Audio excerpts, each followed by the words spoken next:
Mesdames, Messieurs, très chers abonnés, bonsoir. C'est toujours un plaisir pour moi de vous retrouver pour partager des rudiments de la vie. Ce soir, il me plaît de vous raconter une légende de laquelle nous allons tirer des solutions judicieuses.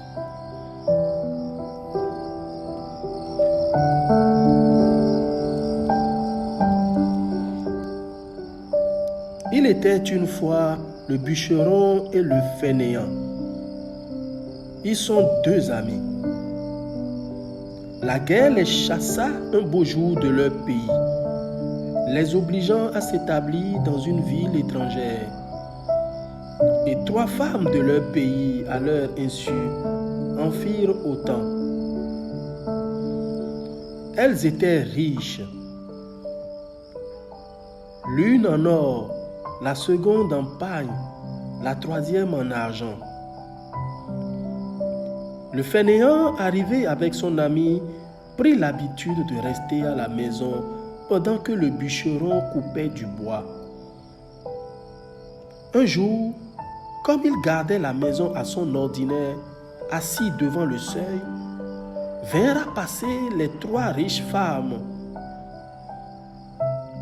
Voyant le fainéant inoccupé devant sa porte, elles lui demandèrent de l'eau à boire.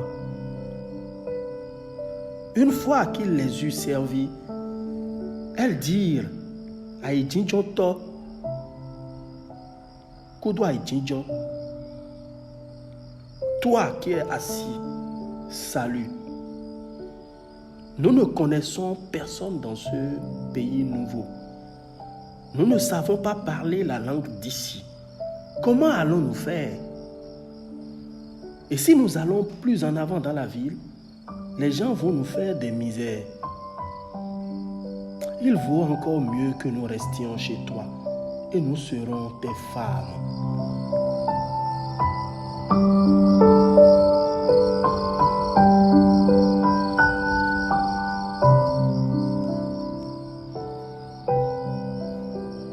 Quand revint le bûcheron, le fainéant lui dit, « Nous avons de la chance. Nous voici maintenant pourvus de trois femmes, et toutes trois sont très riches, l'une en or, l'autre en paille, la troisième en argent. Je t'ai réservé celle qui a de l'or, et moi qui suis fainéant, qui n'ai pas un sou pour me nourrir, j'ai pris les deux moins riches, qui ont des pailles et de l'argent. » Le bûcheron dit, « Moi, je n'ai aucun besoin de cette femme. Je n'ai pas même assez d'argent pour subvenir à mes besoins. Tu peux les garder toutes les trois. »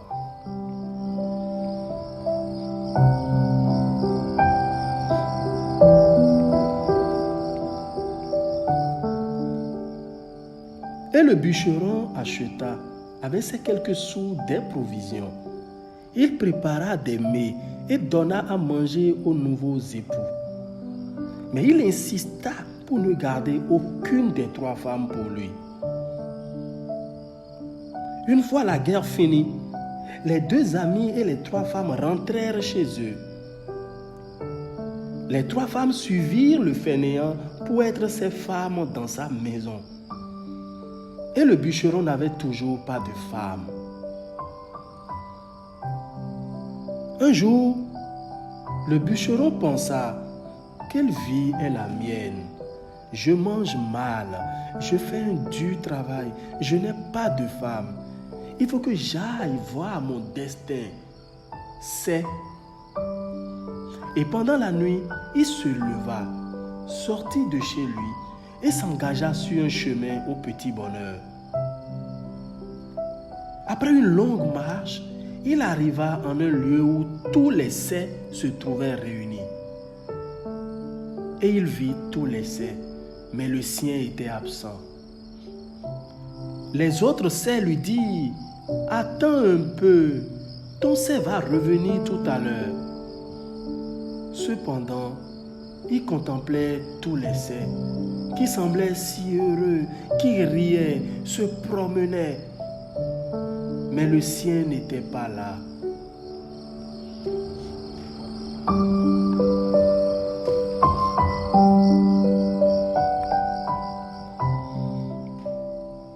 Enfin, son cerf arriva, avec un fagot de bois sur la tête. Il déchargea son fagot, puis il prend de l'igname et du maïs qu'il posa sur des braises. Et pendant que le maïs et l'igname cuissaient, il se mit à décortiquer des noix de palme avec une pierre. Son pagne était roulé entre ses jambes et autour de ses reins, en guise de caleçon. Après avoir mangé, le cerf vit son homme et s'écria: « Que viens-tu faire ici? Je souffre trop dans le monde.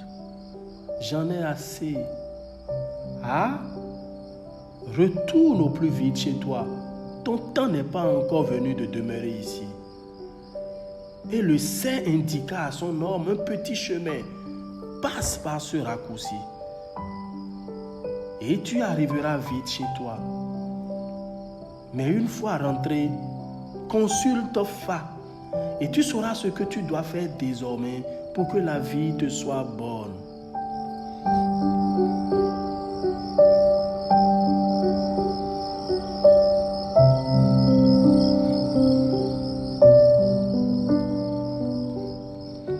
Une fois de retour, le bûcheron consulta Fa et trouva le signe à Klantula.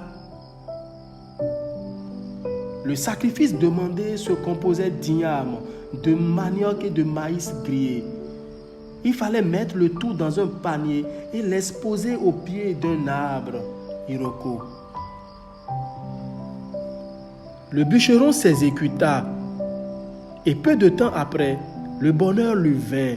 Et il y eut une bonne vie. Et il dit: je rends grâce à ces. Si tu as de la chance, dis que tu la dois à ton cerf. Si tu as de la malchance, dis que tu la dois à ton cerf, à Klantula. Il n'y a pas deux principes que l'on appelle c'est.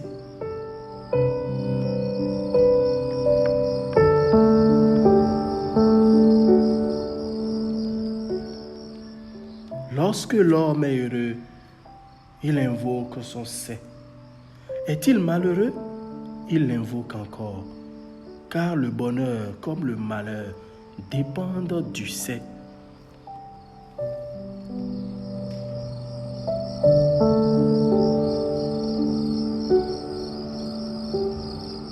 Mesdames et messieurs, vous venez d'écouter cette légende qui est une déclinaison de légende d'un signe de Fa que j'ai voulu partager avec vous. J'espère qu'elle vous a plu et qu'elle fera l'objet d'une méditation.